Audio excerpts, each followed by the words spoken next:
நாம் கொஞ்சம் சிந்தனை செய்து பார்த்தால் அது எவ்வளவு பெரிய பாரமான காரியம் என்பது நமக்கு விளங்கும். ஊரிலே, சொந்த ஊரிலே தன்னுடைய மனைவி மக்கள், சொந்த பந்தங்கள் எல்லாம் இருக்கின்றார்கள். இவர்களெல்லாம் விட்டுவிட்டு செல்வது நமக்கு மிகப்பெரிய சிரமமாக இருக்கும் என்பதாக சில பேர் நினைத்தார்கள், சில சஹாபாக்கள் நினைத்தார்கள். அதே போன்று இந்த ஊரிலேயே நாம் நம்முடைய பொருளாதாரத்திற்காக வேண்டி வியாபாரங்களையும் செய்து வருகின்றோம், அதையும் விட்டுவிட்டு செல்ல வேண்டும். சிலருக்கு தோட்டம் துறவுகள் இருந்தன, அதையும் விட்டுவிட்டு செல்ல வேண்டும். யாரிடத்திலும் விற்பனை செய்துவிட்டு செல்ல முடியாது, அப்படியே விட்டுவிட்டு போய்விட வேண்டும். ஹிஜ்ரத் என்பது அதுதான். சொத்துக்கள், சொந்த பந்தங்கள், உறவினர்கள், மற்ற பொருள்கள் அனைத்தையும் அப்படியே விட்டுவிட்டு எந்த ஊரிலே தீனை காப்பாற்றிக் கொள்வதற்குரிய நிம்மதி ஏற்படுகின்றதோ, வழிவகைகள் ஏற்படுகின்றனவோ அந்த இடத்திற்கு செல்ல வேண்டும். இது மிகப்பெரிய பாரமான ஒரு காரியம். அதனால் அவர்கள் பலரும் இதை மலைத்தார்கள், சிரமமாக பாரமாக நினைத்தார்கள். அந்த நேரத்தில் அல்லாஹ் தஆலா இந்த ஆயத்தை இறக்கி வைத்தான். யா அய்யுஹல்லதீன ஆமனு, ஈமான் கொண்டவர்களே, லா தத்தஹிது ஆபாஅக்கும் வ இஹ்வானக்கும் அவுலியா, உங்களுடைய பெற்றோரையும் உங்களுடைய சகோதரர்களையும் நீங்கள் உங்களுக்கு நண்பர்களாக, துணைவர்களாக, உங்களுக்கு உதவியாளர்களாக ஆக்கிக் கொள்ள வேண்டாம். உங்களுடைய பெற்றோர்களையும் உங்களுடைய சகோதரர்களையும் உங்களுக்கு உதவியாளர்களாக நீங்கள் ஆக்கிக் கொள்ள வேண்டாம். எப்பொழுது தெரியுமா? இனிஸ்தஹப்புல் குஃப்ர அலல் ஈமான், அவர்கள் ஈமானை விட குஃப்ரை பிரியப்படக்கூடியவர்களாக இருந்தால், அதாவது ஈமானுக்கு வராமல் குஃப்ரிலேயே இருக்கின்றார்கள். இவர் ஈமான் கொண்டு விட்டார், மூமினாக இருக்கின்றார். மூமினாக இருக்கக்கூடிய ஒருவர் தன்னுடைய பெற்றோராக இருந்தாலும் சரி, தன்னுடைய சகோதரர்களாக இருந்தாலும் சரி, அவர்களை தங்களுக்கு நேசர்களாக, நண்பர்களாக, உதவியாளர்களாக ஆக்கிக் கொள்ளக்கூடாது. அவர்கள் குஃப்ரிலேயே இருக்கக்கூடிய நேரத்தில் ஈமானை விட குஃப்ரை அவர்கள் விரும்புகின்ற நேரத்தில் விரும்புவார்களேயானால் அவர்களை நீங்கள் உங்களுடைய பெற்றோர்களையும் உங்களுடைய சகோதரர்களையும் நீங்கள் உங்களுக்கு நண்பர்களாக, நேசர்களாக, உதவியாளர்களாக ஆக்கிக் கொள்ளக்கூடாது என்று அல்லாஹ் தஆலா குறிப்பிடுகின்றார். அவர்கள் இப்படி நினைத்துக் கொண்டிருந்தார்கள். நம்முடைய பெற்றோரை கவனிக்க வேண்டும், உறவினர்களோடு சேர்ந்து வாழ வேண்டும், சகோதரர்களோடு இணங்கி வாழ வேண்டும் என்றெல்லாம் நினைத்தார்கள். அதனால் நாம் இந்த ஊரை விட்டு, மக்காவை விட்டு செல்லுவது சாத்தியமில்லாத நிலை, சாத்தியமில்லாத வேலை என்பதாக நினைத்தார்கள். அல்லாஹ் தஆலா இந்த ஆயத்தை இறக்கி வைத்தவுடனே சஹாபாக்களுக்கு தெளிவு ஏற்பட்டு விட்டது. அப்படியே விட்டுவிட்டு பல பேர் போய்விட்டார்கள். ஆனால் எல்லோரும் போகவில்லை. சில பேர் அங்கிருந்து ஹிஜ்ரத் செய்து போய்விட்டார்கள். தங்களுடைய சொத்து சுகங்கள் அத்தனையும் விட்டுவிட்டு, இஸ்லாத்திற்கு வராதவர்களாக அவருடைய பெற்றோர் இருந்தாலும் சரி, உறவினர்கள் இருந்தாலும் சரி, மனைவி மக்கள் இருந்தாலும் சரி, எல்லோரையும் விட்டுவிட்டு ஈமான் கொண்டவர்கள் மட்டும் போய்விட்டார்கள். பலர் போய்விட்டார்கள். அடுத்து அல்லாஹ் தஆலா சொல்லுகின்றான், வமன் யதவல்லஹும், ரசூலுல்லாஹி ஸல்லல்லாஹு அலைஹி வஸல்லம் அவர்கள் ஹிஜ்ரத் செய்த பின்னால் கட்டாயமாக முஸ்லிம்கள் அனைவரும் மூமின்களாக இருக்கக்கூடியவனை மக்காவை விட்டு மதீனாவுக்கு அல்லது வேறு ஊருக்கு ஹிஜ்ரத் செய்ய வேண்டும் என்பது ஃபர்லாக ஆக்கப்பட்டது. ஹிஜ்ரத் செய்வது அந்த நேரத்திலே ஃபர்லாக ஆக்கப்பட்டிருந்தது. அப்படி ஒருவர் செல்லாவிட்டால் அவர் கடுமையான குற்றத்திற்குரியவராக, தண்டனைக்குரியவராக ஆக்கப்படுவார். அதனால் ரசூலுல்லாஹி ஸல்லல்லாஹு அலைஹி வஸல்லம் அவர்கள் இந்த கட்டளையை சொன்னவுடனே பலரும் பலவிதமாக சிந்தித்தார்கள். தங்களுடைய உறவினர்கள் மீது, தங்களுடைய பெற்றோரின் மீது இரக்கம் கொண்டார்கள். எப்படி நாம் விட்டு செல்லுவது இந்த சொத்துக்களை எல்லாம், பொருள்களை எல்லாம், மக்களை எல்லாம், உறவினர்களை எல்லாம் என்பதாக நினைத்தார்கள். அந்த நேரத்தில் தான் அல்லாஹ் தஆலா இந்த ஆயத்தை இறக்கி வைத்து அவர்களுக்கு ஒரு தெளிவை கொடுத்தான். யாராக இருந்தாலும் சரி, குஃப்ரில் இருக்கக்கூடிய நேரத்தில் அவர்கள் உங்களுக்கு பிரியமானவர்களாக, நேசர்களாக இருக்கக்கூடாது. வமன் யதவல்லஹும் மின்கும், உங்களிலிருந்து எவரேனும் ஒருவர் அவர்களை தனக்கு நேசராக ஆக்கிக் கொள்வாரேயானால், குஃப்ரிலே இருக்கக்கூடிய அந்த உறவினர்களை, பெற்றோராக இருந்தாலும் உறவினர்களாக இருந்தாலும் யாராக இருந்தாலும் அவர்களை தங்களுக்கு நண்பர்களாக, நேசர்களாக, உதவியாளர்களாக ஆக்கிக் கொள்வார்களேயானால் அத்தகையவர்கள் அநியாயக்காரர்கள் என்பதாக அல்லாஹ் குறிப்பிடுகின்றார். அவர்கள் மிகப்பெரிய அநியாயக்காரர்கள். அதாவது இவர் ஈமான் கொண்டு விட்டார், மற்றவர்கள் குஃப்ரிலே இருந்து கொண்டிருக்கின்றார்கள், இவருடைய சொந்தக்காரர்கள் எல்லாம், பெற்றோர்கள் எல்லாம். இருந்தாலும் அவர்களை நேசிப்பது என்பது, அவர்களை தங்களுக்கு உதவியாளர்களாக அல்லது வேறு ஏதேனும் தேவையை அவர்கள் மூலமாக நிறைவேற்றிக் கொள்ள வேண்டும் என்று நினைக்கக்கூடியவர்களாக இருப்பது என்பது மிகப்பெரிய அநியாயத்திற்குரியது என்று அல்லாஹ் குறிப்பிடுகின்றான். இந்த ஆயத்தில் ஒரு கருத்தை குறிப்பிடுகின்றான். ஒரு மனிதர் ஷிர்க் வைப்பது, இணை வைப்பது இருக்கின்றது, அது கடுமையான குற்றம். அதே போல இணை வைக்கக்கூடியவரை விரும்புவதும் குற்றம். இணை வைப்பது குற்றம், இணை வைக்கக்கூடியவரை மனதார விரும்புவதும் குற்றம். அல்லாஹ்வை நிராகரிப்பது குற்றம், அல்லாஹ்வுடைய சட்டங்களை, அல்லாஹ்வுடைய தூதரை நிராகரிப்பது குற்றம். அதே போன்று நிராகரிப்பவர்களை விரும்புவதும் அவர்களை தங்களுக்கு நேசர்களாக ஆக்கிக் கொள்வதும் குற்றம். இரண்டும் சமமான குற்றத்தை சார்ந்தது என்பதை குறிப்பிடுகின்றான் அல்லாஹ் தஆலா. முன்னால சில ஆயத்துகள் முன்னாலும் சொல்லப்பட்டிருக்கின்றன. அது ஆயத்தில் தெளிவாகவே அல்லாஹ் சொல்லுகின்றான், யா அய்யுஹல்லதீன ஆமனூ லா தத்தஹிதுல் காஃபிரீன அவுலியா மின் தூனில் முஃமினீன். காபிர்களை நீங்கள், ஈமான் கொள்ளாத, ஈமானை மறுக்கின்றவர்களை உங்களுக்கு நண்பர்களாக, நேசர்களாக நீங்கள் ஆக்கிக் கொள்ள வேண்டாம், மூமின்களை தவிர்த்து. நண்பர்களாக ஆக்கிக் கொள்ள வேண்டும் என்று சொன்னால் மூமின்களைத்தான் நீங்கள் ஆக்கிக் கொள்ள வேண்டும். அதே போன்று உங்களுடைய தொழில் துறைகளிலே, உங்களுடைய வேலைகளிலே ஒரு காபிராக இருக்கக்கூடியவரை மிக நெருக்கமானவராகவும் நீங்கள் ஆக்கிக் கொள்ளக்கூடாது. லா தத்தஹிது பிதானத்தம் மின் தூனிக்கும், உங்கள் அல்லாத வேறு எவரையும், அதாவது மூமின் அல்லாத வேறு காபிர் எவரையும் உங்களுக்கு நெருக்கமானவர்களாக நீங்கள் ஆக்கிக் கொள்ளக்கூடாது. சிலருக்கு தொழில் துறையிலே அவருடைய தொழிலை கவனிப்பதற்காக முக்கியமான ஒரு மனிதர் தேவைப்படுவார். அவருக்கு நாம் சொல்லுவோம், என்னுடைய வலக்கரத்தை போன்று இவர் எனக்கு விளங்குகின்றார் என்பதாக சொல்லுவோம். என்னுடைய தொழிலிலே இவர் முக்கியமான நபராக இருக்கின்றார், என்னுடைய தொழிலை கவனித்துக் கொள்வதற்கு இவர்தான் மிக தகுதி பெற்றவராக இருக்கின்றார் என்று ஒருவரை சொல்லுகின்றோம். அந்த ஒருவர் காபிராக இருக்கக்கூடாது, மூமினாகத்தான் இருக்க வேண்டும்.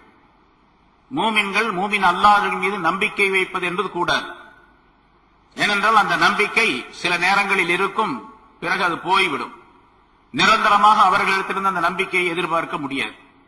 ஆகவே மூமினாக இருக்கக்கூடியவர்களை நீங்கள் நேசர்களாக ஆக்கிக் கொள்ளுங்கள் என்பதாக அல்லாஹ் குறிப்பிடுகின்றார். அதே அல்லாஹ் தஆலா இங்கே எவரேனும் அப்படி செய்தால், உமைய தவல்லஹும் மின்கும், உங்களிலிருந்து எவரேனும் ஒருவர் அவர்களில் ஒருவரை நண்பராக ஆக்கிக் கொண்டால் ஃபௌலாயிக ஹுமுல் ஸாலிமூன், அவர்கள் அநியாயக்காரர்கள் என்பதாக அல்லாஹ் குறிப்பிடுகின்றார். இந்த ஆயத்து வந்தவுடனே சஹாபாக்களுக்கு அல்லாஹ் தஆலா தெளிவை ஏற்படுத்தினான். பல சஹாபாக்கள் அங்கிருந்து மக்காவிலிருந்து மதீனாவுக்கு ஹிஜ்ரத் செய்து சென்றார்கள். தங்களுடைய எல்லா பொருள்களையும், சொத்து சுகங்கள் அத்தனையும் விட்டுவிட்டு சென்றார்கள். வரலாற்றிலே நிறைய சம்பவங்களை நாம் பார்க்கின்றோம். அடுத்து அல்லாஹ் தஆலா சொல்லுகின்றான், நீங்கள் ஹிஜ்ரத் செய்யாமல் உங்களுடைய பெற்றோருக்காக வேண்டி, உங்களுடைய மக்களுக்காக வேண்டி, தொழிலுக்காக வேண்டி, வியாபாரத்திற்காக வேண்டி இங்கேயே தங்கி இருந்தால் அல்லாஹ்வையும் ரசூலையும் நீங்கள் பிரியம் வைக்கவில்லை என்று பொருள். நீங்கள் உங்களுடைய பெற்றோரை, உங்களுடைய உறவினர்களை, உங்களுடைய சொந்தக்காரர்களை, உங்களுடைய பொருளை, உங்களுடைய தோட்டம் துறவுகளை, வீடுகளை, இவற்றைத்தான் நீங்கள் விரும்புகின்றீர்கள் என்ற பொருள் ஏற்பட்டுவிடும். அப்படியானால் உங்களுக்கு என்ன நிலை ஏற்படும் என்பதை அல்லாஹ் தஆலா இங்கே குறிப்பிடுகின்றான். நபியை நீங்கள் தெரிவித்து விடுங்கள், சொல்லிவிடுங்கள் இந்த மக்களுக்கு, சஹாபாக்களுக்கு சொல்லிவிடுங்கள், பொதுவாக மக்களுக்கு சொல்லிவிடுங்கள். இன்கான ஆபாஉக்கும், உங்களுடைய பெற்றோர், அபுனாஉக்கும், உங்களுடைய மக்கள், இஹ்வானுக்கும், உங்களுடைய சகோதரர்கள், அஸ்வாஜுக்கும், உங்களுடைய மனைவியர்கள், அஷீரத்துக்கும், உங்களுடைய உறவுக்காரர்கள், அம்வாலும், பொருள்கள், இக்தரஃப்துமூஹா, அதை நீங்கள் சம்பாதிக்கின்றீர்களே சிரமப்பட்டு அந்த பொருள்கள். திஜாரத்துன், ஒரு வியாபாரம், தக்ஷௌன கசாதஹா, அது நஷ்டமாகி விடுமோ என்று நீங்கள் பயந்து பயந்து செய்கின்றீர்களே அந்த வியாபாரம். எத்தனை விஷயத்தை அல்லாஹ் தஆலா சொல்றான். பெற்றோர், மக்கள், சகோதரர்கள், உங்களுடைய மனைவிமார்கள், வாஷீரத்துக்கு உங்களுடைய உற்றார் உறவினர்கள், உங்களுடைய பொருள்கள், உங்களுடைய வியாபாரம். மசாக்கினு தர்லோனஹா, நீங்கள் விரும்பி குடியிருக்கின்ற உங்களுடைய வீடுகள். ரொம்ப அழகா கட்டியிருப்பார். அந்த வீடு அவருக்கு ரொம்ப இன்பமா இருக்கும், இருக்கிறது குடியிருப்புக்கு ரொம்ப இன்பமா இருக்கும். நீங்கள் பொருந்திக் கொள்ளக்கூடிய விரும்புகின்ற உங்களுடைய இல்லங்கள், குடியிருப்பு இடங்கள், இவையெல்லாம் 8 விஷயங்களை அல்லாஹ் தஆலா சொல்லுகின்றான். இவை அனைத்தும் அஹப்ப இலைக்கும், உங்களுக்கு ரொம்ப பிரியமானதாக இருந்தால், மினல்லாஹி வ ரசூலிஹி, அல்லாஹ்வை விட, அல்லாஹ்வுடைய ரசூலை விட, வ ஜிஹாதின் ஃபீ சபீலிஹி, அவருடைய பாதையிலே நீங்கள் போர் செய்வதை விட, இந்த பொருள்கள் எல்லாம் உங்களுக்கு விருப்பமானவையாக இருந்தால், நம்ம அப்படித்தான் இருக்கிறோம். அல்லாஹ்வை விட ரொம்ப விருப்பம் நமக்கு நம்ம வீடு, அல்லாஹ்வை விட ரொம்ப விருப்பம் நமக்கு நம்முடைய தொழில் துறை, வியாபாரம், அல்லாஹ்வை விட ரொம்ப பிரியம் என்னுடைய மனைவி, என்னுடைய மக்கள் எல்லாம். இங்க அல்லாஹ் சொல்றான், இப்படி உங்களுக்கு இருந்தால், இது விருப்பமானவையாக பிரியமானவையாக இருந்தால், ஃபதரப்பசு ஹத்தா யக்தி அல்லாஹு பி அம்ரிஹி, அல்லாஹ் தஆலா தன்னுடைய தண்டனையை கொண்டு வருவதை நீங்கள் எதிர்பாருங்கள். எல்லாம் பிரியமா இருந்துச்சு அல்லாஹ் ரசூலை விட, அல்லாஹ்வுடைய பாதையிலே ஜிஹாத் செய்வதை விட நீங்கள் அல்லாஹ்வுடைய தண்டனையை எதிர்பாருங்கள். வல்லாஹு லா யஹ்தில் கௌமல் ஃபாஸிகீன். சாதாரணமாக சொன்னாவே சஹாபாக்கள் பயப்படுவார்கள். இது கடுமையான உத்தரவு இல்லையா? இந்த பொருள்கள் எல்லாம் அல்லாஹ் ரசூலோட பிரியமா இருக்கக்கூடாது. அல்லாஹ்வுடைய ரசூலுடைய பிரியம் இவை அனைத்தை விட மிகைத்திருக்க வேண்டும். அல்லாஹுக்காக வேண்டி ஒரு வேலையை செய்ய வேண்டும் என்று சொல்லப்படும் பொழுது இந்த பொருள்கள் எல்லாம் குறுக்க வரக்கூடாது. இதுக்காக வேண்டி அதை விட்டுடக்கூடாது. வாங்க சொல்லியாச்சு, கடையில ரொம்ப மும்முரமா வியாபாரம் நடந்து கொண்டிருக்கின்றது. அந்த வியாபாரத்தையே கவனித்துக் கொண்டிருந்தால் தொழுகை போய்விடும், தொழுகை கலாவாகிவிடும் அந்த நேரம் என்று இருந்தால் வியாபாரத்தை விட்டுவிட்டு தொழுகைக்கு வர வேண்டும். சஹாபாக்கள் அப்படித்தான் இருந்தார்கள். இந்த ஆயத்து வந்த பின்னாலே அவர்கள் இன்னும் மிகப்பெரிய பக்தியாளர்களாக, ஞானம் நிறைந்தவர்களாக சஹாபாக்கள் ஆகிவிட்டார்கள். அல்லாஹ் தஆலாவுடைய பிரியம், ரசூலுடைய பிரியம் எந்த பொருளை விடவும் அதிகமாக இருக்கக்கூடாது. அல்லாஹ் தஆலா 8 விஷயம், மனிதர்கள் உலகத்திலே உபயோகிக்கக்கூடிய 8 பொருள்களை அல்லாஹ் தஆலா குறிப்பிடுகின்றார். மனிதர்கள் பிரியம் வைக்கக்கூடிய 8 பொருள்கள். சில பேர் பெற்றோரை அதிகமாக பிரியம் வைக்கின்றார்கள், தாய் தந்தையரை. சில பேர் தங்களுடைய மக்களை பிரியம் வைக்கின்றார்கள். சில பேர் தங்களுடைய சகோதரர்களை பிரியம் வைக்கின்றார்கள். சிலர் தங்களுடைய மனைவியர்களை பிரியம் வைக்கின்றார்கள். மனைவி மேல பிரியம் எல்லாத்தோட பிரியம் அதிகம் மனிதனுக்கு இல்லையா? ஒரு மனைவியின் மீது மிகப்பெரிய பிரியம் ஏற்பட்டதின் காரணமாகத்தான் தாஜ்மஹால் உருவானது.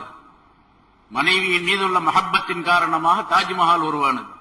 உலகத்தினுடைய அதிசயமாக கருதப்படக்கூடிய 8 அதிசயங்களிலே ஒன்று என்பதாக சொல்லுகின்றோம். எவ்வளவு பெரிய இருக்கு அந்த மனைவி மேல். சரி, அந்த மனைவி என்ன பெரிய வலியுள்ளவாக இருந்தாங்களா அவருக்கு? அப்படி ஒண்ணும் கிடையாது. சாதாரண பொண்ணு, அழகா இருந்தா, அதனால அந்த பெண்ணின் மீது அவருக்கு பிரியம்.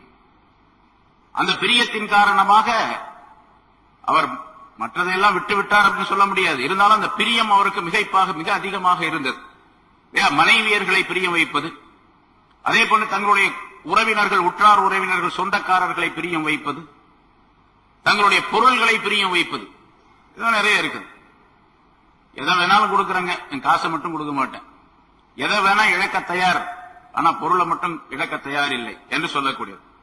அதே மாதிரி வியாபாரம், அந்த வியாபாரத்தை பற்றி அல்லாஹ் தஆலா சொல்லும் போது தக்ஷௌன கசாதஹா, நஷ்டமாகி விடுமோ, அது ஏதாவது ஆபத்து ஏற்பட்டு விடுமோ, அதிலே தவறுகள் ஏதாவது ஏற்பட்டு விடுமோ, அதாவது அந்த வியாபாரத்திலே தவறு ஏற்பட்டு நஷ்டம் வருவதற்குரிய வழிவகை உண்டாகி விடுமோ என்று நீங்கள் பயந்து பயந்து செய்யக்கூடிய வியாபாரம் அந்த வியாபாரம். அதே மாதிரி குடியிருப்பு வீடுகள், அழகான வீடுகளை கட்டுகின்றோம். அந்த வீடு இவருக்கு ரொம்ப சுகமா இருக்கு. வீட்டை விட்டு வெளியே வர்றது அப்படின்னு சொன்னாவே ரொம்ப கஷ்டம் இருக்கு. தொழுகைக்கு பாங்கு சொல்லப்படுகின்றது, வீட்டுக்குள்ளே இருக்கின்றார், வெளியே வந்த சிரமங்கள் ஏற்படுகின்றன என்ற காரணத்தினால் ஒரு வீட்டுக்குள்ளேயே தொழுது கொள்ளுகின்றார். தொழுகிறாரு, ஆனா வீட்டுக்குள்ளேயே தொழுதுகிறார், வெளியே வர்றது. ஏன்னா வீடு ரொம்ப அழகாக கட்டப்பட்டு இருக்கின்றது, குளிர் சாதனம் பொருத்தப்பட்டு இருக்கின்றது, ஏசி போடப்பட்டு இருக்கின்றது. அங்கிருந்து தொழுதா ரொம்ப சுகமா தொழுகலாம், பள்ளியாசலுக்கு போனா அவ்வளவு இதா தொழ முடியாது அப்படின்னு அவர் நினைப்பார். இதெல்லாம் அதுல சேர்ந்தது. மசாக்கினு தர்போனாக அல்லாஹ்வை விட அவனுடைய ரசூலை விட பிரியமாக இருந்தால், உங்களுக்கு அவனுடைய பாதையிலே போர் செய்வதை விட பிரியமாக இருந்தால் அல்லாஹ் தஆலாவுடைய தண்டனை வருவதை எதிர்பார்த்துக் கொண்டிருங்கள். வல்லாஹு லா யஹ்தில் கௌமல் ஃபாஸிகீன். அல்லாஹ் தஆலா ஃபாஸிகீன்கள் குற்றம் புரியக்கூடியவர்களுக்கு, அதாவது சட்டத்தை மீறி நடக்கக்கூடியவர்கள், ஃபாஸிக் என்று சொன்னால் அல்லாஹ் ரசூலுடைய சட்டத்தை மீறி நடக்கக்கூடியவர்கள், இந்த கூட்டத்தினருக்கு வழிகாட்ட மாட்டான், அவர்களை நேர்வழியில் செலுத்த மாட்டான் என்று அல்லாஹ் தஆலா குறிப்பிடுகின்றார்.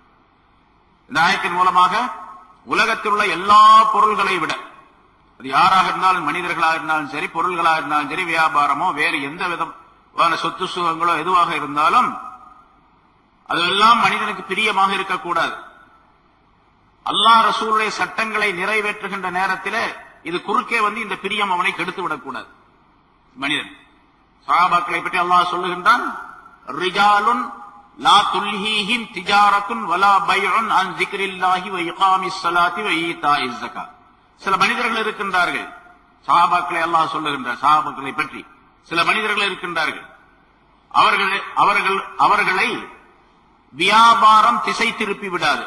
லா துல்ஹீஹிம் திஜாரத்துன், எந்த வியாபாரமும் அவர்களை திசை திருப்பி விடாது அல்லாஹ்வை விட்டு.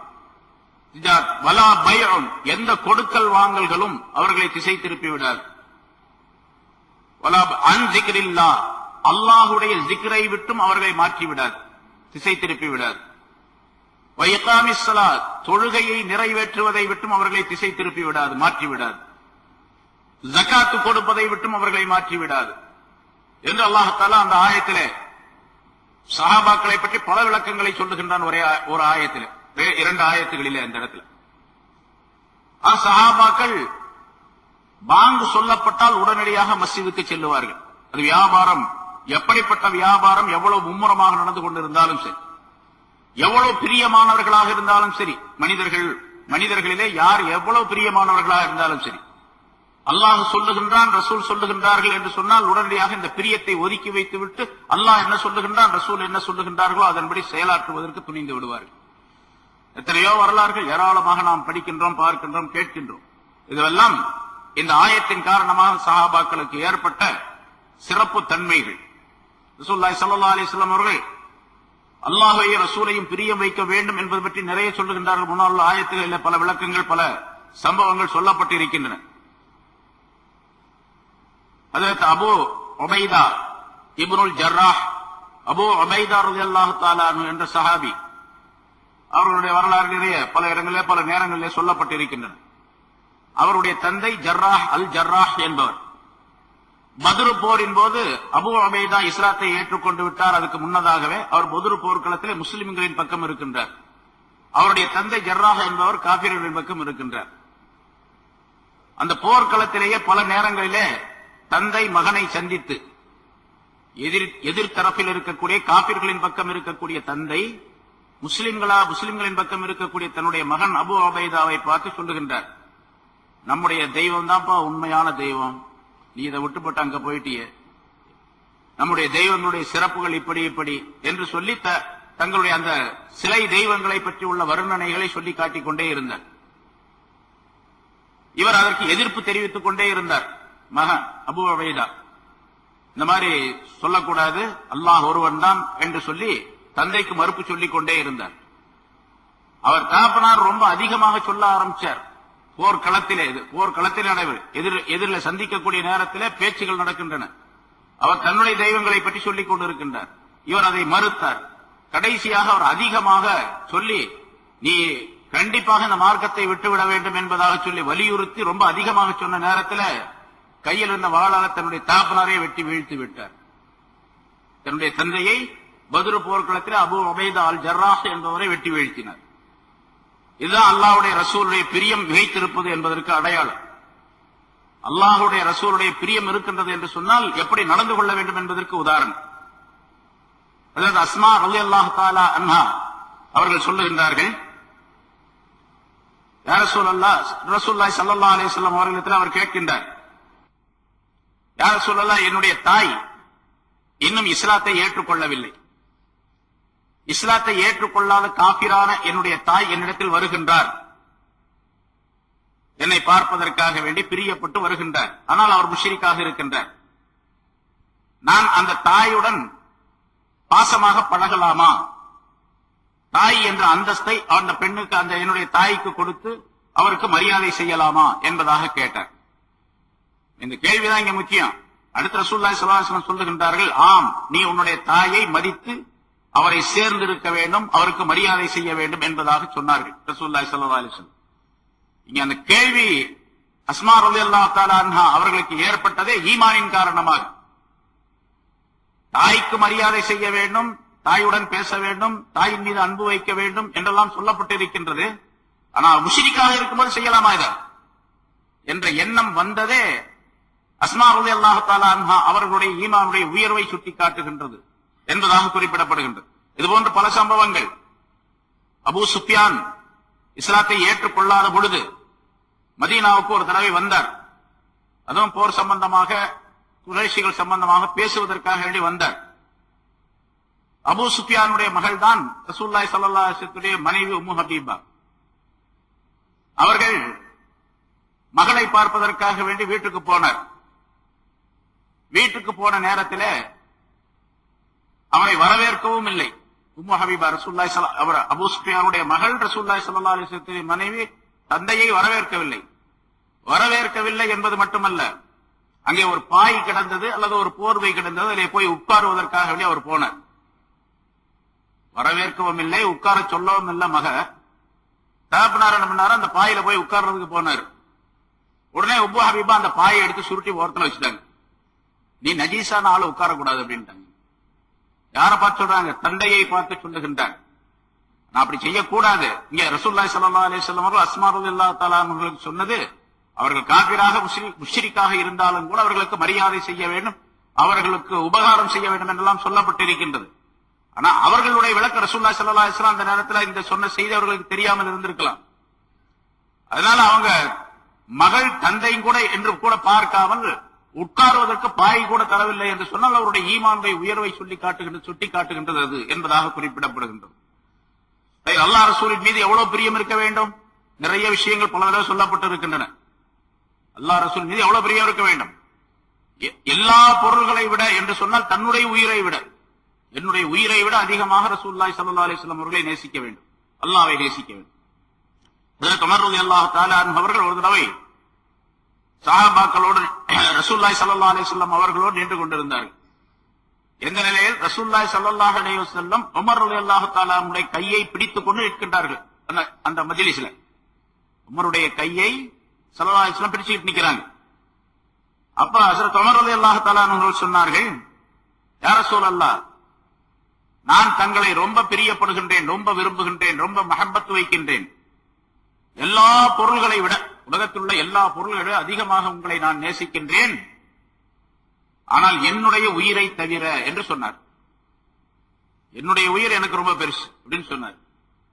ரசூலுல்லாஹி ஸல்லல்லாஹு அலைஹி வஸல்லம் சொன்னார்கள், இல்லை உமரே, நீ உன்னுடைய உயிரை விட என்னை அதிகமாக நேசிக்கும் வரைக்கும் நீ உண்மையான மூமினாக ஆக முடியாது என்பதாக சொன்னார்கள். இப்படி சொன்ன உடனே உமர் ரலியல்லாஹு தஆலா அவர்களுக்கு ஒரு மாற்றம் ஏற்பட்டு விட்டது மனதிலே. உண்மையாக சொன்னார்கள், யா ரசூலல்லாஹ், இப்பொழுது நான் என்னை விட என்னுடைய உயிரை விட தங்களை அதிகமாக நேசிக்கின்றேன் என்பதாக சொன்னார்கள்.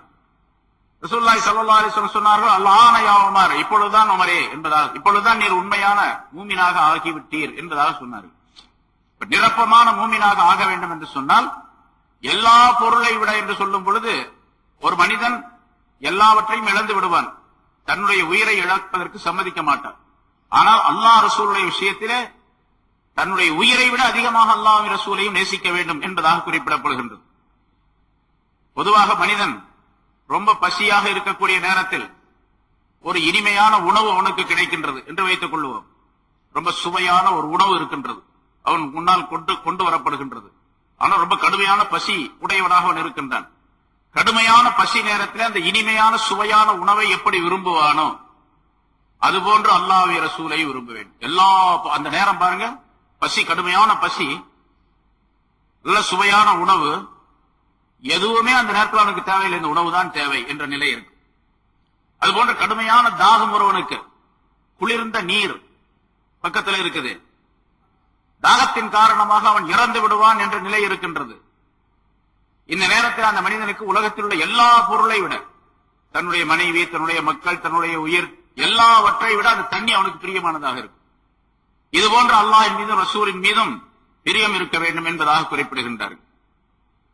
இந்த தன்மை வர வேண்டும் என்று சொன்னால் ஞானவான்கள் குறிப்பிடுகின்ற இந்த ஆயத்திற்கு விளக்கம் தரும் பொழுது முஃபஸ்ஸிரீன்கள் சிலர் குறிப்பிடுகின்றார்கள், அல்லாஹ் மீது ரசூலின் மீது பிரியம் வர வேண்டும் என்று சொன்னால் அல்லாஹையும் ரசூலையும் யார் பிரியப்பட்டு வாழுகின்றார்களோ உலகத்திலே, அல்லாஹ் ரசூலை பிரியப்பட்டு மஹப்பத் வைத்து அந்த மஹப்பத்திலே வாழ்ந்து கொண்டிருக்கின்றார்களோ அவர்களோடு சகவாசம் வைத்துக் கொள்ள வேண்டும், சுஹபத் வைத்துக் கொள்ள வேண்டும்.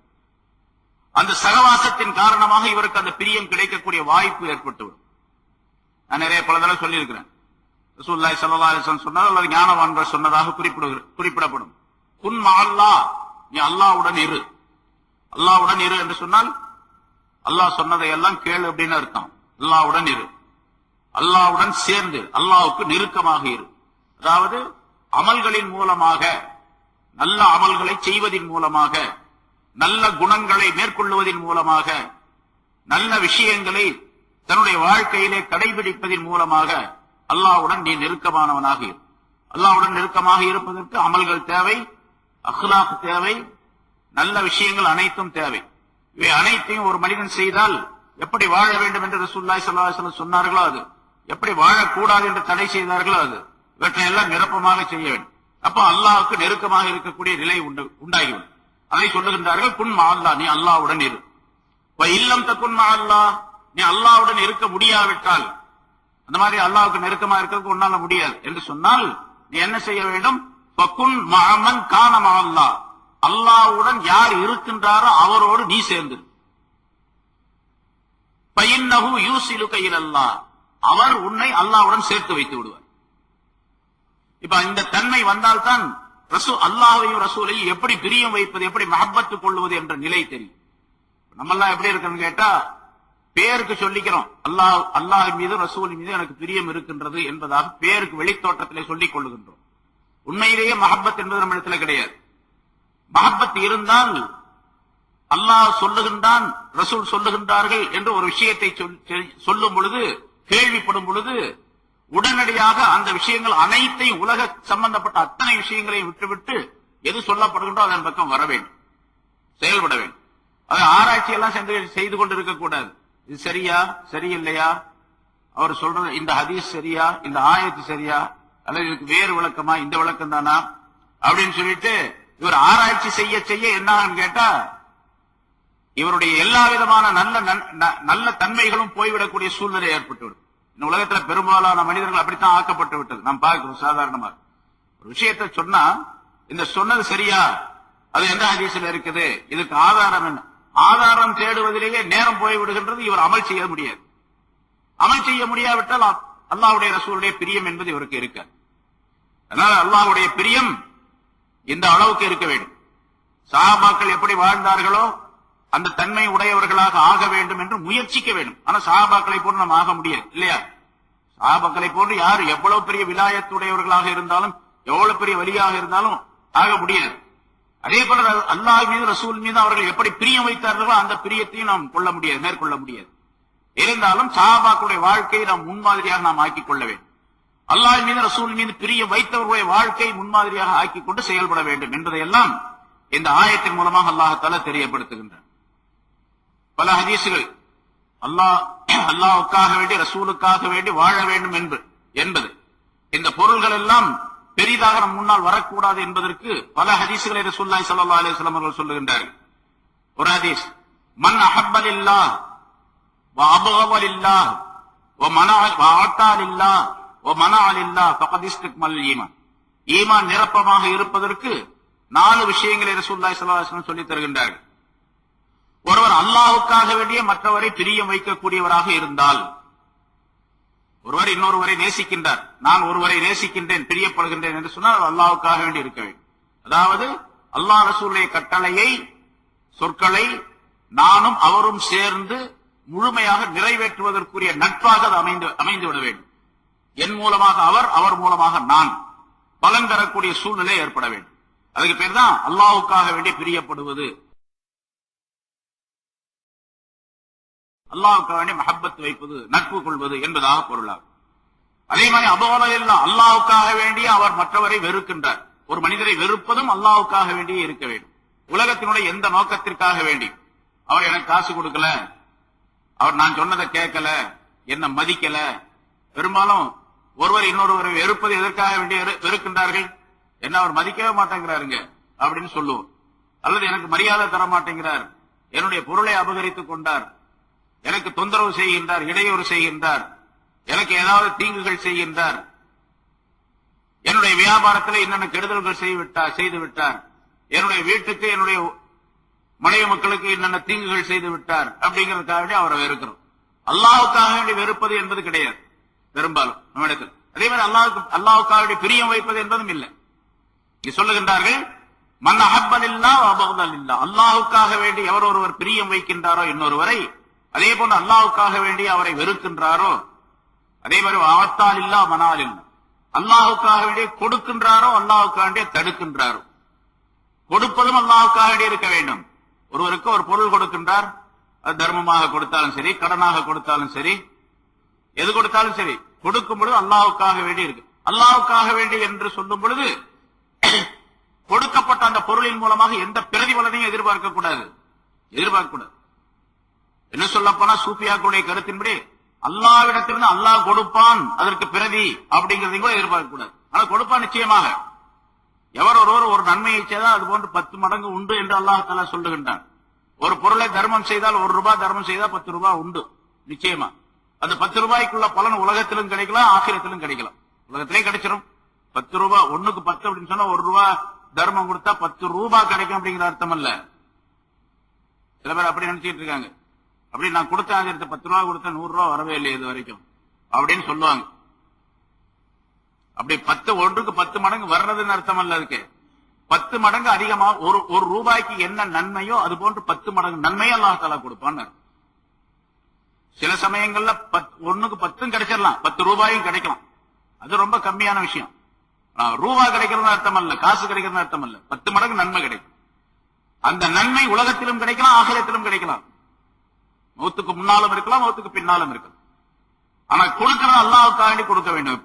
எந்த விதமான எதிர்பார்ப்பும் இருக்கக்கூடாது. 10 கிடைக்கும் அப்படிங்கிறதுக்காக வேண்டி கொடுக்க கூடாது. ராபியத்துல் பஸரியா சொல்லியதை போன்று, நீ என்ன சொர்க்கத்துல போட்டாலும் சரி, நரகத்துல போட்டாலும் சரி, எனக்கு அதை பத்தி பிரச்சனையே இல்லை. நம்ம எல்லாம் என்ன கேட்போம்? எல்லாம் நரகத்தை விட்டு காப்பாத்து, சொர்க்கத்துக்கு அனுப்பு, அப்படித்தானே கேட்கிறோம் நம்ம. வக்கினா அதாபன்னார், நரகத்தை விட்டு எங்களை பாதுகாப்பாயாக என்று கேட்டுக்கிட்டே இருக்கணும். சொர்க்கத்துக்கு எங்களுக்கு சொர்க்கத்திலே இடமளிப்பாயாக என்று கேட்டுக்கொண்டே இருக்கின்றோம். நீ நரகத்துல போட்டாலும் சரி, சொர்க்கத்துல போட்டாலும் சரி, எனக்கு அதை பத்தி பிரச்சனை இல்லை. ஏன்னா ரெண்டும் ஓ இடம் தான். நீ தான் படைச்சது. சொர்க்கத்தையும் நீ தான் படைச்ச, நரகத்தையும் நீ தான் படைச்ச. எங்க போட்டாதான் எனக்கு வேண்டியது என்ன தெரியுமா? உன்னுடைய திரு பொருத்தம், உன்னுடைய ரிவா என்று சொல்லப்படக்கூடிய திரு பொருத்தம் எனக்கு வேணும். நீ என்னை பொருந்திக் கொண்டால் அது போதுமானது, நீ எங்க போட்டாலும் சரி என்று சொல்லுவார்களா? அதுபோன்று அல்லாஹ்வுக்காக வேண்டியே ஒரு மனிதர் வாழ்வது, அல்லாஹ்வுக்காக கொடுப்பது, அதே போன்று அல்லாஹ் ஒருத்தருக்கு கொடுக்காமல் இருப்பதும் அல்லாஹ்வுக்காக. அவருக்கு கொடுக்க முடியாதுங்க. ஏன்னு கேட்டா, நான் கொடுக்கின்ற பொருளை அவர் சரியாக செலவு செய்ய மாட்டார், நியாயமான வழியிலே செலவு செய்ய மாட்டார், தவறான முறையில அந்த பொருளை பயன்படுத்துவார். அதுக்காக வேண்டி அதே போல அவருக்கு கொடுக்க மாட்டேன். ஏன் என்று சொன்னால், அவர் அல்லாஹ் ரசூலுக்கு எதிராக செயல்பட்டுக் கொண்டிருக்கின்றார். அதனால அவருக்கு கொடுக்க முடியாது. அவர் முஸ்லீமாக இருக்கலாம், முஸ்லீம் அல்லாததா இருக்கலாம். யாருக்கு கொடுக்கிறதா இருந்தாலும் சரி, யாருக்கு கொடுக்காமல் இருப்பதா இருந்தாலும் சரி, அல்லாஹ்வுக்காக வேண்டி கொடுத்தால், அல்லாஹ்வுக்காக வேண்டி தடுத்தால், எவர் தடுக்கின்றார் அவர் பகதிஸ்தக்மல் ஈமான், அவர் ஈமானை நிரப்பமாக ஆக்கி கொண்டார். நிரப்பமான ஈமான் உடையவர். சாதாரணமாக நமக்கு தெரியுது இந்த விஷயம். 4 விஷயம். அல்லாஹ்வுக்காக வேண்டிய ஒருவரை நட்பு கொள்வது, அல்லாஹ்வுக்காக வேண்டிய அவரை வெறுப்பது, அல்லாஹ்வுக்காக வேண்டிய கொடுப்பது, அல்லாஹ்வுக்காக வேண்டிய தடுப்பது. 4 விஷயங்களை செய்துவிட்டால் ஈமான் நிரப்பமாக ஆகிவிடும் என்பதாக குறிப்பிடுகின்றார். அதே போல மற்றொரு ஹதீஸ்ல, ஸலாஸத்துன் மன் குன்ன ஃபீஹி வஜத ஹலாவத்தல் ஈமான், எவர் ஒருவரிடத்திலே 3 விஷயங்கள் இருக்கின்றனவோ அவர் ஈமானுடைய சுவையை பெற்றுக் கொண்டவராக ஆவார். 3 விஷயம் இருந்துச்சுன்னா ஈமானுடைய சுவையை பெற்றுக் கொண்டவராக ஆவார். மன் கான அல்லாஹ் வ ரசூலுஹு அஹப்ப இலைஹி மிம்மா சிவாஹுமா. முதல்ல சொன்ன கருத்து, அல்லாஹும் அவனுடைய ரசூலும் அவனுடைய தூதரும் அந்த இருவர் அல்லாத மற்றவர்களை விட இவருக்கு அவர்கள் பிரியமாக இருக்க வேண்டும். அதாவது உலகத்தில் உள்ள எல்லா பொருளை விட அல்லாஹ் ரசூலும் பிரியமா இருக்கணும். 1. வமன் அஹப்ப அப்தன் லா யுஹிப்பு இல்லா லில்லாஹ். ஒரு மனிதரை ஒருவர் அவர் பிரியம் வைக்கின்றார், அல்லாஹ்வுக்காக வேண்டி அவரை பிரியம் வைக்க வேண்டும். 2. வமன் யக்ரஹு அன் யஊத ஃபில் குஃப்ரி பஅத அன் அன்கதஹு அல்லாஹு மின்ஹு கமா யக்ரஹு அன் யுல்கா ஃபின்னார்.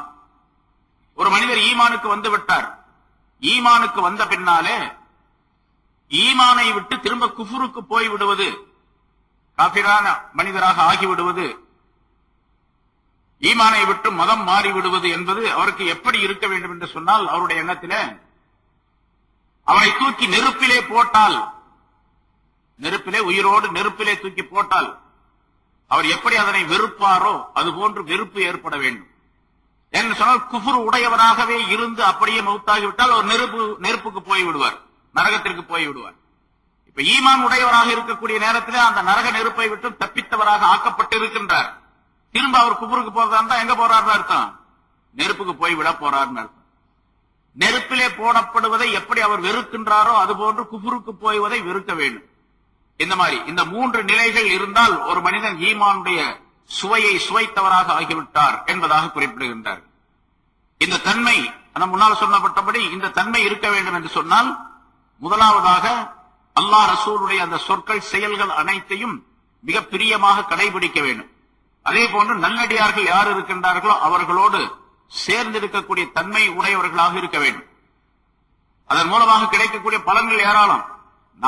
நாமவே ஒரு வழியை தேர்ந்தெடுத்துக் கொண்டு அல்லாஹ்வை ரசூலை நான் பிரிய வைப்பதற்காக முயற்சிக்கின்றேன், இன்னென்ன காரியங்களை செய்கின்றேன் என்பதை விட யார் நல்லடியார்களாக இருக்கின்றார்களோ அவர்களோடு சேர்ந்து கொண்டு அல்லாஹ்வுடைய வழியை தேடுவது, அல்லாஹ்வின் பக்கம் நெருக்கம் பெறுவது என்பது மிக எளிதாக அதை மனிதனுக்கு உண்டாக்கி வைத்துவிடும்.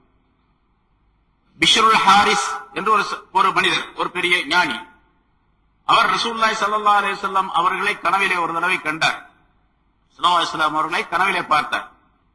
அவர் பெரிய ஞானம் பெற்றவர், மிகச்சிறந்த அந்தஸ்துக்குரியவராக இருந்தார். ரசூலுல்லாஹி ஸல்லல்லாஹு அலைஹி வஸல்லம் அவரிடத்திலே கேட்டார்கள், கனவிலே கேட்கின்றார்கள், அத்தத்ரி லிம ரஃபஅக அல்லாஹு தஆலா அலா அக்ரானிக.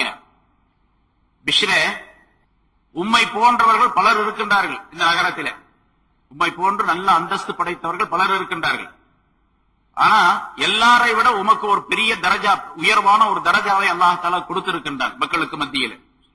உம்முடைய கூட்டாளிகளை விட, உம்மை சார்ந்த நண்பர்களை விட உம்மை அதிகமாக அல்லாஹ் தஆலா உயர்த்தியது எதன் காரணமாக என்று உமக்கு தெரியுமா என்று கேட்டார்கள். ரசூலுல்லாஹி ஸல்லல்லாஹு அலைஹி வஸல்லம் அவர்கிட்ட கேட்கிறாங்க, பிஷ்ரே, அல்லாஹ் தஆலா உமக்கு உயர்வை தந்திருக்கான், அது என்ன காரணத்தினால் தெரியுமா? நான் சொன்னேன், யா ரசூலல்லாஹ், எனக்கு தெரியாது, என்ன காரணம் எனக்கு தெரியாது. ரசூலுல்லாஹி ஸல்லல்லாஹு அலைஹி வஸல்லம் அவர்கள் அவர்களே சொல்லுகின்றார்கள் அந்த கனவிலே, பித்திபாயிக லிசுன்னதி, என்னுடைய சுன்னத்தான விஷயங்களை நீ கடைபிடிப்பதின் காரணமாகவும், என்னுடைய சுன்னத்தான நடைமுறைகளை நீ சரியாக கடைபிடிப்பதின் காரணமாகவும், வஹித்மதிக ஸாலிஹீன், நல்லடியார்களுக்கு நல்ல மனிதர்களுக்கு நீ ஹித்மத் செய்வதின் காரணமாகவும், நல்ல மனிதர்களுக்கு சேவைகள் செய்வது, பணிவிடை செய்வது, அது பெரிய, அதாவது சொல்லுவார்கள், ஞானவான்கள், அல்லாஹ்வுடைய நெருக்கம் பெற்ற ஞானவான்களுடைய செருப்பை தூக்கினால் அந்த ஞானம் நமக்கு கிடைத்துவிடும். அந்த செருப்புக்கு மரியாதை செய்தால் அவருடைய ஞானம் கிடைத்துவிடும். செருப்புக்கு மரியாதை செய்வதுன்னா என்ன அர்த்தம்? வச்சுக்கிட்டு கும்பிடுறதுன்னு அர்த்தம் இல்ல, அவர்கள் பணிவிடை செய்வது அப்படிங்கிற கருத்து. அவர் செருப்பு போட போறாரு, செருப்பை தூக்கி கொடுத்தால், ரசூலுல்லாஹி ஸல்லல்லாஹு அலைஹி வஸல்லம் அவர்களுக்கு சஹாபாக்கள் அப்படி செய்தார்கள் என்று வரலாறு நிறைய நாம பார்த்தோம். நல்லடியார்களுக்கு நீ செய்கின்ற ஹித்மத்தின் காரணமாகவும், வ நுசுஹிக லிஇஹ்வானிக, உன்னுடைய சகோதரர்களுக்கு நீ நல்ல உபதேசங்களை செய்வதின் காரணமாகவும், வ மஹப்பதிக லிஅஸ்ஹாபி வ அஹ்லி பைத்தி, என்னுடைய சஹாபாக்களையும் என்னுடைய குடும்பத்தினரையும் நீ பிரியம் வைத்திருப்பதின் காரணமாகவும், ஹுவல்லதி பல்லக மனாசில் அல் அப்ரார், இதுதான் உன்னை நல்லடியாருடைய அந்தஸ்துக்கு உயர்த்தி இருக்கின்றது என்று ரசூலுல்லாஹி ஸல்லல்லாஹு அலைஹி வஸல்லம் அவர்கள் அவருக்கு கனவிலே சொன்னார்கள் என்பதாக குறிப்பிடப்படுகின்றது. 4 விஷயங்களை குறிப்பிடுகின்றார்கள். ரசூலுல்லாஹி ஸல்லல்லாஹு அலைஹி வஸல்லம் அவருடைய சுன்னத்தான் நடைமுறைகளை முழுமையாக பின்பற்றுவது, நல்லடியார்களுக்கு பணிவிடை செய்வது, ஹித்மத் செய்வது, தன்னுடைய சகோதரர்களுக்கு என்று சொன்னால் முஸ்லிமானவர்களுக்கு உபதேசம் செய்வது, நல்ல உபதேசம் செய்வது, அதாவது நல்லதை ஏவுவது, தீமையை தடுப்பது, அதான் உபதேசம் என்பது. ரசூலுல்லாஹி ஸல்லல்லாஹு அலைஹி வஸல்லம் சஹாபாக்கள் அவருடைய குடும்பத்தினர் ஆகியோரை பிரியம் வைப்பு எல்லா காலங்களிலும் இருக்கணும். அவங்க உயிரோடு இருக்கக்கூடிய காலத்தில் மட்டுமல்ல, எல்லா காலத்திலும் எப்படி ரசூலை பிரியம் வைக்கின்றோமோ அதே வந்து சஹாபாக்களையும் பிரியம் வைக்க வேண்டும். ரசூலுல்லாஹி ஸல்லல்லாஹு அலைஹி வஸல்லம் குடும்பத்தினரையும் பிரியம் வைக்க வேண்டும். இதன் காரணமாகத்தான் உமக்கு இந்த பதவி ஏற்பட்டிருக்கின்றது, உயர்வு ஏற்பட்டிருக்கின்றது என்பதாக சொன்னார். அதுங்க அல்லாஹ்வின் ரசூலையும் எப்படி பிரியம் வைக்க வேண்டும், அந்த பிரியத்தின் காரணமாக அல்லாஹ்விடத்தில் எப்படி உயர்வு பெறுகின்றார் என்பதற்கு உதாரணமாக இந்த சம்பவம் சொல்லி காட்டப்படுகின்றது. ஆகவே அல்லாஹ் தஆலாவையும் ரசூலையும் பிரியம் வைப்பது உலகத்தில் உள்ள எல்லா பொருள்களையும், நம்மிடத்தில் எந்தெந்த பொருள்கள் 8 பொருள்களை அல்லாஹ் தஆலா இங்கே குறிப்பிடுகின்றான். 8க்குள்ளே ஏராளமான விஷயங்கள் இருக்கின்றன. அவற்றை தெரிந்து நடக்கக்கூடியவர்களாக இருக்க வேண்டும். பிரியம் என்பது அல்லாஹ் தஆலாவிடத்தில் இப்படி இருக்க வேண்டும், ரசூலிடத்தில் இப்படி இருக்க வேண்டும் என்பதற்கு உதாரணம் குறிப்பிடப்படுகிறது. அந்த பிரியம் இல்லாவிட்டால் அல்லாஹ்வுடைய தண்டனை வருவதை எதிர்பார்த்துக் கொண்டிருங்கள் என்று சொன்னால், அல்லாஹ்வுடைய தண்டனை பலவிதமா வரும், பல முறையில வரும். சுனாமி வந்துச்சு, அது அல்லாஹ்வுடைய தண்டனை தான். அதே போன்று முஸ்லிம்களுக்கு உலகம் முழுவதும் முஸ்லிம்கள் என்று சொன்னாலே தீவிரவாதிகள் என்பதாக பெயர் இருக்குது. இப்போ யாரு செஞ்சாலும் சரி முஸ்லிம்கள் தீவிரவாதிகள் அப்படின்னு சொல்லப்படக்கூடிய இதெல்லாம் அல்லாஹ் தஆலா மீதும் ரசூலின் மீதும் நம்முடைய பிரியம் போய்விட்டதின் காரணமாக ஏற்படக்கூடிய தீமைகள், நமக்கு வந்து சேரக்கூடிய தீமைகள். அதுபோன்று பல்வேறு விதமான துன்பங்கள், எந்த முசீபத்து வந்தாலும் சரி, எந்த துன்பங்கள் வந்தாலும் சரி, அதெல்லாம் நாம் செய்யக்கூடிய தீமைகளின் காரணமாக ஏற்படக்கூடியது. அல்லாஹ் தஆலா குர்ஆன்ல பல இடங்களிலே சொல்லி காட்டுகிறான், மா அஸாப மின் முஸீபத்தின் ஃபபிமா கஸபத் ஐதீக்கும். எந்த துன்பம் உங்களுக்கு ஏற்பட்டாலும் சரி, அது உங்களுடைய கரங்கள், உங்களுடைய கைகள் செய்யக்கூடிய பாவங்களின் காரணமாகத்தான் என்பதாக அல்லாஹ் குறிப்பிடுகின்றார். லஹரல் ஃபஸாது ஃபில் பர்ரி வல் பஹர் பிமா கஸபத் ஐதின் நாஸ். கரையிலும் கடலிலும், கடலிலும் கரையிலும் ஃபஸாதுகள், குழப்பங்கள் பெருகிவிட்டன மனிதருடைய கைகள் செய்த பாவங்களின் காரணமாக, தீமைகளின் காரணமாக என்று அல்லாஹ் குறிப்பிடுகின்றார். ஆக எந்த தீமையாக இருந்தாலும் சரி, அது தரையில மட்டுமல்ல, கடல்ல வந்தாலும் சரி, கடல்ல வரக்கூடிய சுனாமி கடல்ல வந்ததுதான், தரையில வரக்கூடியது எத்தனையோ ஆபத்துகள், எத்தனையோ விதமான விபத்துகள் ஏற்படுகின்றன, துன்பங்கள் ஏற்படுகின்றன, எல்லாமே மனிதர்கள் செய்யக்கூடிய தீமைகளின் காரணமாகத்தான் என்று அல்லாஹ் குறிப்பிடுகின்றான். அதாவது அல்லாஹ் ரசூலுடைய பிரியமில்லை, அல்லாஹ் ரசூலுடைய சொல்லை கேட்பதில்லை, அல்லாஹ் ரசூல் சொன்ன செயல்படி சொல்படி நடப்பதில்லை என்ற காரணத்தினால் ஏற்படுகின்றன என்பதை குறிப்பிடுகின்றான். அடுத்து அல்லாஹ் சொல்லுகின்றான், வலகத் நஸரகுமுல்லாஹு ஃபீ மவாத்தின கஸீரத்தின். ஜிஹாத பற்றி, அல்லாஹ்வுடைய பாதையிலே போர் செய்வதை பற்றி உள்ள ஆயத்துகள் முன்னால் சொல்லப்பட்டன. இந்த போர் செய்வது, அல்லாஹ் மீது பிரியம் வைப்பது, ரசூலின் பிரியம் வைப்பது எல்லாம் ஈமானுடைய சிபத்து தன்மைகளை சார்ந்தது என்று அல்லாஹ் தஆலா குறிப்பிட்டார். இந்த இடத்துல உலகத்தில் உள்ள எல்லா பொருளை விட, எல்லா மனிதர்களை அல்லாஹ் ரசூலையும் அதிகமாக பிரியம் வைக்க வேண்டும் என்பதையும் குறிப்பிட்டார்.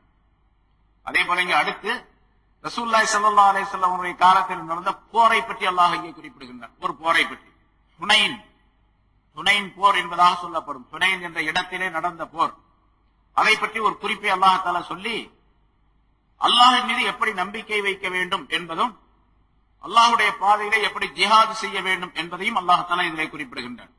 வலகத் நஸரகுமுல்லாஹு ஃபீ மவாத்தின கஸீரத்தின். பல இடங்களிலே பல போர்க்களங்களிலே அல்லாஹ் தஆலா உங்களுக்கு திட்டமாக உதவி செய்து விட்டான், உதவி செய்துள்ளான்.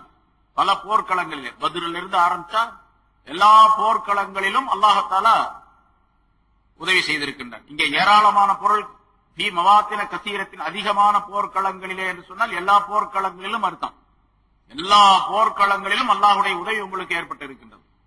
வயோம ஹுனைனின், ஹுனைனுடைய நாளிலும், ஹுனைன் என்ற இடத்திலே நடந்த போருடைய அந்த நாளிலும் உங்களுக்கு திட்டமாக அல்லாஹ் தஆலா உதவி செய்தான். இது ஆஜபத்துக்கும் கஸ்ரத்துக்கும், நீங்கள் அதிகமாக இருந்தது, அதிகமாக படையினர் அதிகமாக நீங்கள் இருந்தது உங்களுக்கு வியப்பை தந்த நேரத்திலே உங்களுக்கு ஒரு பெருமை ஏற்பட்டுச்சு. அதாவது சஹாபாக்களுக்கு நாம அதிகமா இருக்கிறோம், இன்னைக்கு வெற்றி பெற்று விடுவோம் என்று ஒரு பெருமை, ஒரு மனதிலே ஒரு விதமான பெருமை ஏற்பட்டது. அந்த நேரத்திலும் ஹுனைனுடைய நாளிலே அல்லாஹ் தஆலா உங்களுக்கு உதவி செய்தான் என்று அல்லாஹ் குறிப்பிடுகின்றான். மக்காவுடைய வெற்றி ஹிஜ்ரி 8வது ஆண்டு நடந்தது. ரமலான் மாதம் ரசூலுல்லாஹி ஸல்லல்லாஹு அலைஹி வஸல்லம் அவர்கள் 10,000 பேர்களுடன் 10,000 சஹாபாக்கள் வீரர்களுடன் மதீனாவிலிருந்து மக்காவுக்கு படையெடுத்து வந்தார்கள். ஆனா ரசூலுல்லாஹி ஸல்லல்லாஹு அலைஹி வஸல்லம் இப்படி படையெடுத்து வருகின்றார்கள் என்று தெரிந்தவுடனேயே அந்த மக்காவாசிகளுக்கு மிகப்பெரிய பயம் ஏற்பட்டு விட்டது. கடைசியாக சரணடைந்து விட்டார்கள். போர் நடக்கல, சரணடைந்து மக்காவை ரசூலுல்லாஹி ஸல்லல்லாஹு அலைஹி வஸல்லம் அவர்கள் ஒப்படைச்சிட்டாங்க. ஒப்படைத்த பின்னால அங்க இருக்கக்கூடியவர்கள் எல்லாம் இப்ப ரசூலுல்லாஹி ஸல்லல்லாஹு அலைஹி வஸல்லம் அவர்களுடைய கட்டுப்பாட்டுக்கு உள்ளானவர்களாக இருக்கின்றார்கள். மக்கா வெற்றி அடைந்து விட்டது. வெற்றி அடைந்த உடனே ரசூலுல்லாஹி ஸல்லல்லாஹு அலைஹி வஸல்லம் அவர்கள் பல வேலைகளை செய்தார்கள். அந்த நாளிலே பல வேலைகளை செய்தார்கள். காபாவுக்கு சென்றார்கள். அங்கிருந்த எல்லா சிலைகளையும் தங்களுடைய கைத்தடியால் இழுத்து கீழே போட்டு அதை உடைத்தார்கள். ஜாஅல் ஹக் வ ஸஹகுல் பாத்தில், சத்தியம் வந்து விட்டது, அசித்தியம் அழிந்து விட்டது என்ற இந்த வாசகத்தை ஆயத்தை சொல்லிக் கொண்டே அதை தள்ளினார்கள். பிறகு அதையெல்லாம் அந்த சிலைகளை விட்டு சுத்தம் செய்தார்கள். பிறகு அதற்குள்ளே தொழுதார்கள். நிறைய நீண்ட வரலாறு. அதே போன்று எல்லோரும் ரசூலுல்லாஹி ஸல்லல்லாஹு அலைஹி வஸல்லம் அவர்கள் முன்னால் நிறுத்தப்பட்டார்கள். மக்காவாசிகள்ல பல தலைவர்கள், அபூ சுஃபியான் அதுவரைக்கும் இஸ்லாத்தை ஏற்றுக்கொள்ளவில்லை. அப்போ காபிரா தான் இருக்கிறார். அவர் காபிர்கள் அந்த மக்காவுடைய தலைவராக இருக்கிறார். இன்னும் பல பேர் ஓடி ஒளிந்து கொண்டார்கள். இன்னும் சில பேர் ஊரை விட்டு ஓடி விட்டார்கள். ஏன்னா இப்ப ரசூலுல்லாஹி ஸல்லல்லாஹு அலைஹி வஸல்லம் அவருடைய ஆதிக்கத்துக்கு உட்பட்டதாக மக்கா ஆகிவிட்டது. நாம் அவர்களிடத்தில் அகப்பட்டுக் கொண்டால் நாம் இதுவரைக்கும் செய்த தீமைகளுக்கும் இடையூறுகளுக்கும் பதிலாக நம்முடைய தலை போய்விடும், நம்முடைய உயிர் போய்விடும், நம்மை கொலை செய்து விடுவார்கள் என்பதாக பல பேர் மக்காவை விட்டு ஓடி போயிட்டாங்க. அதுல அபூஜஹலுடைய மகன் இக்ரிமா அவரும் ஓடி போயிட்டார், ஊரை விட்டு ஓடிட்டார். அப்புறம் அவரை கொண்டு வந்து அவர் இஸ்லாத்திற்கு வந்தார் என்பது வரலாறு. இப்ப அபூ சுஃபியானும் அதே மாதிரி உஹது போர்க்களத்திலே ரசூலுல்லாஹி ஸல்லல்லாஹு அலைஹி வஸல்லம் சிறிய தந்தை ஹம்ஸா ரலியல்லாஹு தஆலா அன்ஹு அவர்களை ஒரு படுகொலை செய்து அந்த இடத்துல ஷஹீதாக்கி வெற்றி வாகை சூடினோம் என்பதாக சொல்லி பலவிதமான தீமைகளை செய்த கொடூரமான ஒரு நிலையை செய்த வஹ்ஷி என்பவரும் கூட அங்கே இருக்கின்றார். இவர்கள் எல்லாம் ரசூலுல்லாஹி ஸல்லல்லாஹு அலைஹி வஸல்லம் அவர்கள் முன்னால் கொண்டு வந்து நிறுத்தப்பட்டிருக்கின்றார்கள். பல ஆயிரக்கணக்கான மக்கள் இன்னைக்கு என்ன செய்வார்களோ தெரியாது. நம்முடைய இதோடு நம்முடைய சகாப்தம் முடிந்து விட்டது. மக்காவில் இருக்கக்கூடிய குறைஷி என்ற இந்த வம்சமே அழிந்துவிடும். ஏன்னா ரசூலுல்லாஹி ஸல்லல்லாஹு அலைஹி வஸல்லம் அவர்களுக்கு கடந்த பல ஆண்டுகளாக மக்கா வெற்றி வரைக்கும் எடுத்துக்கொண்டா நுபுவத்துடைய காலத்திலிருந்து கிட்டத்தட்ட 20 வருஷத்துக்கு மேலாச்சு. 20 ஆண்டுகளாக நாம் மிகப்பெரிய கடுமையான எதிரிகளாக இவர்களுக்கு இருந்து வந்திருக்கிறோம். பலவிதமான தொல்லைகளை கொடுத்திருக்கின்றோம். பல சகாபாக்களுக்கு பலவிதமான இடையூறுகளை ஏற்படுத்தி இருக்கின்றோம். பலரை கொலையும் செய்திருக்கின்றோம். இந்த நேரத்தில் இவர்களிடத்தில் பிடிபட்டு விட்டோம். இப்பொழுது கைதிகளாக நின்று கொண்டிருக்கின்றோம். என்ன செய்வார்களோ என்று எல்லோரும் பயந்து கொண்டிருந்த நேரத்தில் ரசூலுல்லாஹி ஸல்லல்லாஹு அலைஹி வஸல்லம் அவர்கள் சொன்னார்கள், இன்னைக்கு உங்களை யாரையும் நான் எதுவும் செய்ய போறதில்லை. என்னுடைய சகோதரர் யூசுப் அலைஹிஸ்ஸலாம் அவர்கள் தங்களுடைய சகோதரர்களுக்கு எப்படி சொன்னார்களோ அதே வார்த்தையை உங்களுக்கு நான் சொல்லிக் கொள்ளுகின்றேன் என்பதாக சொல்லி லா தஸ்ரீப அலைக்குமுல் யௌம் யக்ஃபிருல்லாஹு லக்கும் என்பதாக சொன்னார்கள். உங்களின் மீது இன்று எந்த விதமான குற்றச்சாட்டும் கிடையாது. உங்களின் மீது நான் எந்த குற்றச்சாட்டையும் சொல்லவில்லை. உங்களை அல்லாஹ் தஆலா மன்னிப்பானாக என்று சொல்லி பொது மன்னிப்பளித்தார்கள் ரசூலுல்லாஹி ஸல்லல்லாஹு அலைஹி வஸல்லம். இந்த மன்னிப்பின் காரணமாக, பொது மன்னிப்பின் காரணமாக, இப்படி சொன்னதின் காரணமாக அதே நாள்ல ஒரே நாள்ல 2000 பேர் இஸ்லாத்தை ஏற்றுக்கொண்டார்கள் மக்காவாசிகளில். அதில் அபூ சுஃபியானும் வஹ்ஷி என்பவரும் உண்டு, இக்ரிமாவும் இருக்கிறார். ஹம்ஸா ரலியல்லாஹு தஆலா அவர்களுடைய வயிற்றை கிழித்து ஈரலை எடுத்து சுவைத்து துப்பிய இந்து என்ற அந்த பெண்மணியும் இருக்கின்றார். அவரும் இஸ்லாத்தை ஏற்றுக்கொண்டார். எல்லாரும் இஸ்லாத்தை ஏற்றுக்கொண்டார். 2000 பேர். இப்ப மக்கா வெற்றி, அதற்கு பின்னால மக்காவில சில ஒழுங்குமுறைகளை செய்தார்கள். ஏன்னா ஒரு நாட்டை பிடிச்சா அந்த நாட்டில் இருக்கக்கூடிய ஆட்சி முறையை ஒழுங்குபடுத்த வேண்டும். இதுவரைக்கும் பல நூற்றுக்கணக்கான ஆண்டுகளாக அங்கே ஷிர்குடைய ஆட்சி நடந்து கொண்டிருந்தது. இப்ப ஈமானுடைய ஆட்சி வந்து விட்டது. என்ன செய்ய வேண்டும்? எவ்வளவு பெரிய மன்னராக இருந்தாலும், எவ்வளவு பெரிய ராஜதந்திரியாக இருந்தாலும், அரசியல் வித்தகராக இருந்தாலும் அந்த மாதிரி செய்ய முடியாது. அல்லாஹ்வுடைய தூதர் என்ற காரணத்தினால் அல்லாஹ் தஆலா ரசூலுல்லாஹி ஸல்லல்லாஹு அலைஹி வஸல்லம் அவர்களுக்கு அந்த ஆற்றலை கொடுத்து உடனடியாக ஒரு சில நாள்களிலேயே அந்த நாட்டுடைய நிர்வாகம், மக்காவுடைய நிர்வாகம் எப்படி இருக்க வேண்டும் என்பதையெல்லாம் சஹாபாக்களுக்கு சொல்லிக் கொடுத்தார்கள். இந்த நேரத்தில் மக்காவிலிருந்து தாயிஃபுக்கு போற வழியில, மக்காவுக்கும் தாயிஃபுக்கும் இடையில ஹுனைன் என்று ஒரு இடம் இருக்கின்றது. அங்கே ஹவாஸின் என்று ஒரு கூட்டத்தார் வாழ்ந்து வருகின்றார்கள். அவங்க சொன்னாங்க, இந்த மக்காவாசிகளுக்கு போர் தந்திரங்கள்லாம் தெரியல, போரிடுவதற்குரிய முறை அவங்களுக்கு தெரியல. அதனால மக்காவாசிகள்லாம் தோத்து போனாங்க. முஹம்மது ஸல்லல்லாஹு அலைஹி வஸல்லம் அவருடைய படையினிடத்துல சஹாபாக்கிட்ட தோத்து போனாங்க. எங்கள்கிட்ட மட்டும் வந்தாங்கன்னு சொன்னா நாங்க ஒரு கை பார்த்துருவோம், நாங்க போர் தந்திரம் தெரிந்தவர்கள், நாங்க அவர்களை தோல்வியுறச் செய்து விடுவோம் என்பதாக ஹவாசின் என்ற கூட்டத்தார் சொன்னார்கள். இதை கேள்விப்பட்ட அந்த தாயிஃப் வாசிகள் சகீஃப் என்ற கூட்டத்தினர், சகீஃப் கிளையினர், சகீஃப் கூட்டத்தினர் தான் ஸல்லல்லாஹு அலைஹி வஸல்லம் அவர்கள் ஆரம்பத்தில் மக்காவில் இருக்கக்கூடிய நேரத்தில் தாயிஃபுக்கு பிரச்சாரத்திற்காக சென்ற பொழுது சிறுவர்களை ஏவி விட்டு கல்லால் அடித்தவர்கள் அந்த சகீஃப் என்ற கூட்டத்தினர். அவங்களும் சொன்னாங்க, ஆமா நாங்களும் உங்க கூட சேர்ந்துக்கிறோம், நம்ம 2 பேரும் சேர்ந்து சஹாபாக்களை முஹம்மது ஸல்லல்லாஹு அலைஹி வஸல்லம் அவர்களே அந்த படையை, முஸ்லிம் படையை எதிர்ப்போம் என்பதாக சொல்லி அவர்களும் அங்கே சேர்ந்து கொண்டார்கள். சேர்ந்து கொண்ட பின்னால இவர்கள் சேர்ந்து இப்படி போரிடுவதற்காக, அதாவது இஸ்லாத்தில் முஸ்லிம்களுடன் போருக்கு தயாராக இருக்கின்றார்கள் என்ற விஷயம் ரசூலுல்லாஹி ஸல்லல்லாஹு அலைஹி வஸல்லம் அவர்களுக்கு மக்காவுக்கு கிடைத்தது. உடனே சஹாபாக்கள் 10,000 சஹாபாக்கள் அங்கிருந்து வந்தார்கள் அல்லவா, மதீனாவிலிருந்து, இவர்களை எல்லாம் ஒன்று திரட்டினார்கள்.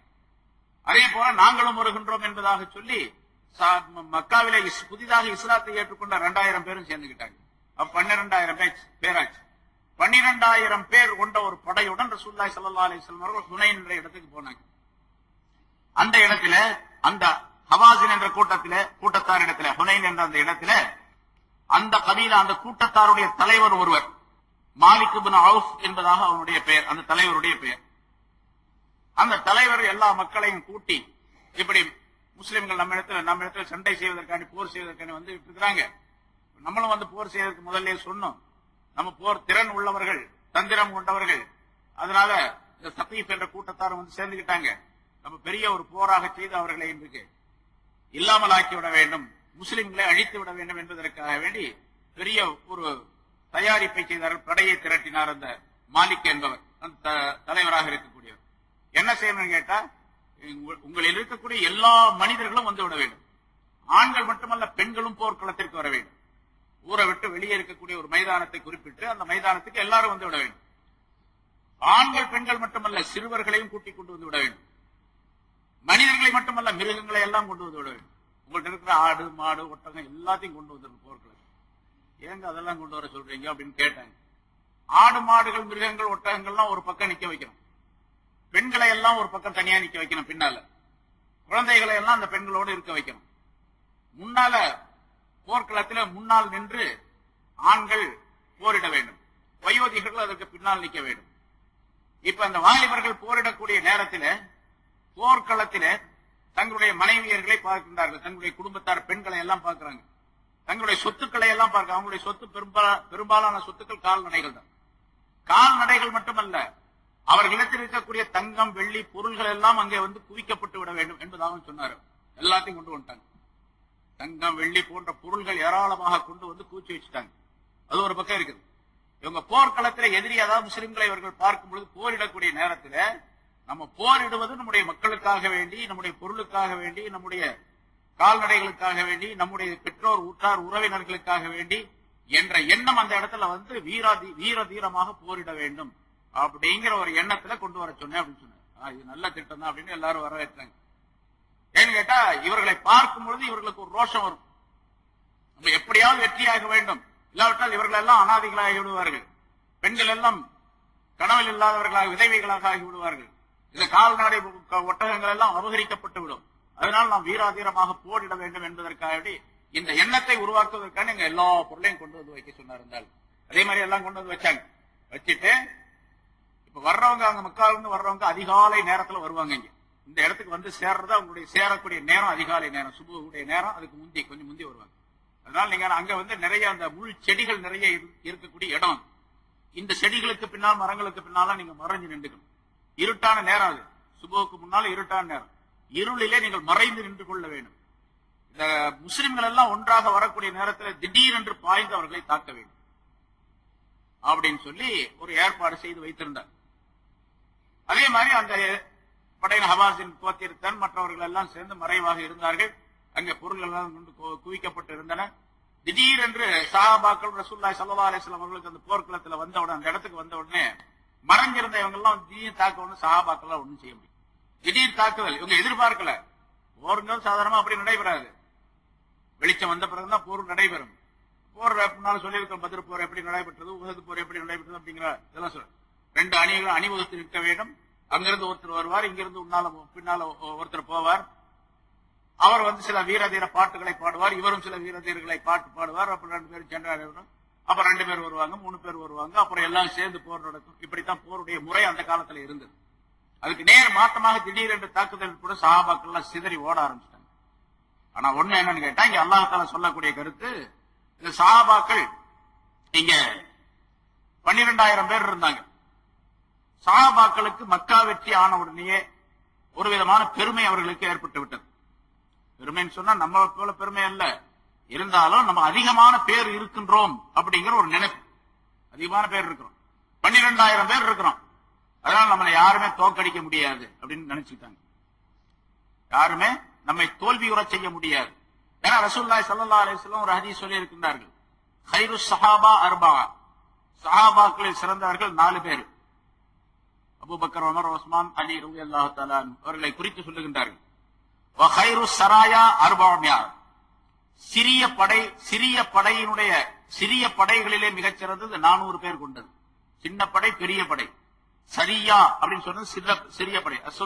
ரசூலுல்லாஹி ஸல்லல்லாஹு அலைஹி வஸல்லம் அவர்கள் கலந்து கொள்ளாத போருக்கெல்லாம் சின்ன படைன்னு பேர். அந்த காலத்தில் வரலாற்றிலே, இஸ்லாமிய வரலாற்றிலே ரசூலுல்லாஹி ஸல்லல்லாஹு அலைஹி வஸல்லம் எந்த போரில் எல்லாம் கலந்து கொண்டார்களோ அந்த போருக்கு பேர் பெரிய போர், பெரிய படை என்பதாக சொல்லப்படும். கஸ்வா என்பதாக சொல்லப்படும். ஸல்லல்லாஹு அலைஹி வஸல்லம் கலந்து கொள்ளாத போருக்கு பேர் சரியா, சின்ன படை அப்படின்னு சொல்லப்படும். அவருடைய கைரு சராயா, சின்ன படையிலே மிகச் சிறந்தது 400 பேர்களை கொண்டது.